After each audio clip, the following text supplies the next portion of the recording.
Hello friends, स्वागत है आपका हमारे यूट्यूब चैनल SRMS क्लासेस में। यहाँ हम समझने जा रहे हैं संख्याओं को। और सबसे पहले हमारी ये पहली वीडियो है और इसके बाद हम लगातार वीडियो देते रहेंगे। तो सबसे पहली वीडियो हम मैथ्स के बेसिक पर बात करते हैं। तो मैथ्स की शुरुआत कहाँ से होती है? मैथ्स का मतलब ये संख्याओं से खेलना। और संख्याओं की जानकारी नहीं हो सकती जब तक हम मैथ्स को समझ नहीं सकते। तो सबसे पहले हम समझते हैं संख्याओं को, और संख्याओं को हम समझ रहे हैं ग्राफ के द्वारा। इसके बाद इसकी परिभाषाएं भी कराएंगे। तो चलिए देखते हैं संख्याओं का ग्राफ क्या है। सबसे पहली संख्या होती है सम्मिश्र संख्या। ये सबसे बड़ी संख्या भी होती है। इसमें से ये दो प्रकार की होती है, नंबर एक वास्तविक संख्या, नंबर दो काल्पनिक संख्या। काल्पनिक संख्या एक ही होती है, वास्तविक संख्या दो प्रकार की होती है, जिसमें पहली है परिमेय संख्या और दूसरी है अपरिमेय संख्या। अब परिमेय संख्या कई प्रकार की होती है, जैसे प्राकृतिक संख्या, पूर्ण संख्या और दशमलव संख्या। अब जो पूर्ण संख्या होती है वो दो प्रकार की होती है, धन पूर्णांक और ऋण पूर्णांक। और जो दशमलव संख्या होती है वो भी दो प्रकार की होती है, नंबर एक शांत और नंबर दो अशांत। इनके अलावा कुछ संख्याएं और होती हैं, जैसे सम संख्या, विषम संख्या और भिन्न संख्याएं। तो चलिए इन सभी संख्याओं की अब हम परिभाषा के द्वारा जानते हैं कि संख्याओं की परिभाषाएं क्या है। अगर आप चाहो तो स्क्रीनशॉट भी ले सकते हो। चलिए अब समझते हैं पर संख्याओं को बिल्कुल परिभाषा से डिटेल्स में। तो सबसे पहले प्राकृतिक संख्याओं पर बात करेंगे। प्राकृतिक संख्या होती क्या है? देखिए, एक से लेकर अनंत तक की सभी संख्याओं को प्राकृतिक संख्या कहते हैं।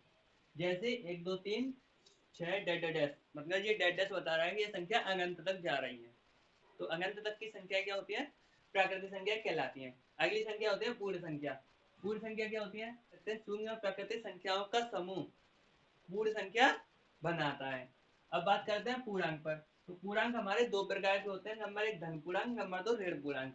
+1 +2 +3 +4 डैश डैश इत्यादि धन पूर्णांक कहलाते हैं। जो प्लस की सभी संख्या होती है वो धन पूर्णांक कहलाती है, और जो माइनस की संख्या होती है, माइनस की जो संख्या होती है सभी, वो क्या कहलाती है? ऋण पूर्णांक कहलाती है। इसके बाद आती है दशमलव संख्याएं। जिन संख्याओं के बीच में दशमलव चिन्ह आता है, दशमलव संख्याएं कहलाती हैं। ये संख्याएं दो प्रकार की होती हैं, नंबर एक शांत दशमलव संख्या, नंबर दो अशांत दशमलव संख्या। चलिए बात करते हैं शांत पर। तो वे संख्याएं जिनमें दशमलव के बाद की संख्याओं को गिना जा सकता है, दशमलव के बाद की संख्याओं को गिना जा सकता है, शांत दशमलव संख्याएं कहलाती हैं। जैसे 1.13 1.133, इसके दशमलव के बाद की संख्याओं को हम गिन सकते हैं। जैसे इसके पीछे 2 है, इसके पीछे 3 है, इसके पीछे 5 है। आधी संख्या क्या कहलाती है?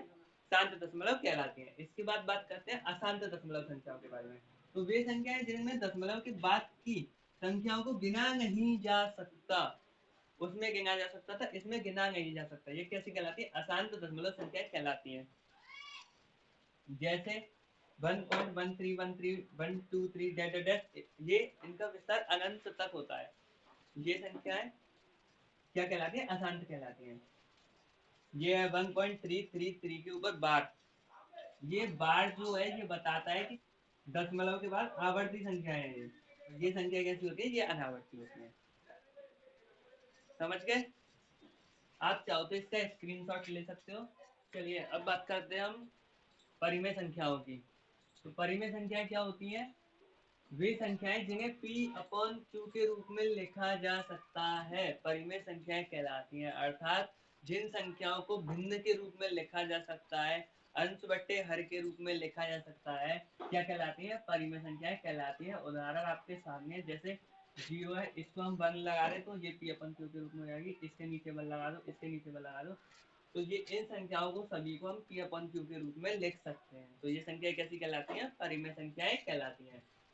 अब बात करते हैं अपरिमेय संख्या की। तो वे संख्याएं जिन्हें P/Q के रूप में नहीं लिखा जा सकता, यानी हम इस रूप में नहीं लिख सकते, भिन्न के रूप में नहीं लिख सकते, ये संख्या क्या कहलाती है? अपरिमेय संख्याएं कहलाती हैं। जैसे 1.333, इनका विस्तार अनंत तक होता है। ये संख्या कैसी होती है? अनंत विस्तार तक होती है। समझ गए? चलिए अब बात करते हैं वास्तविक संख्याओं की। तो जो परिमेय संख्याएं और अपरिमेय संख्याएं इनका जो समूह होता है वो वास्तविक संख्या कहलाती है।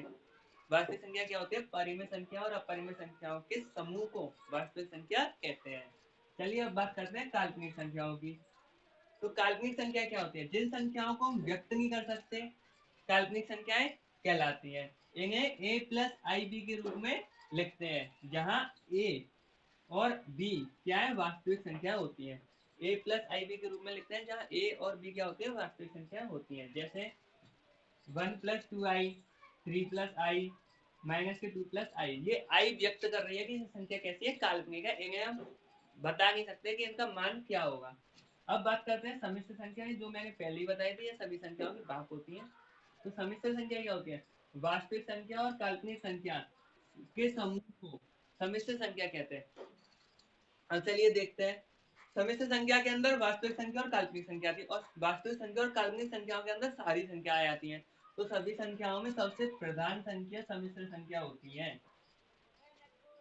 इसके बाद हम बात करेंगे क्लास 10th का जो चैप्टर 1 है। अगर आपको वीडियो अच्छी लगी हो तो चैनल को सब्सक्राइब करना, वीडियो को लाइक करना और बेल आइकन को प्रेस कर देना, जिससे आपको आने वाली वीडियो की नोटिफिकेशन मिलती रहे।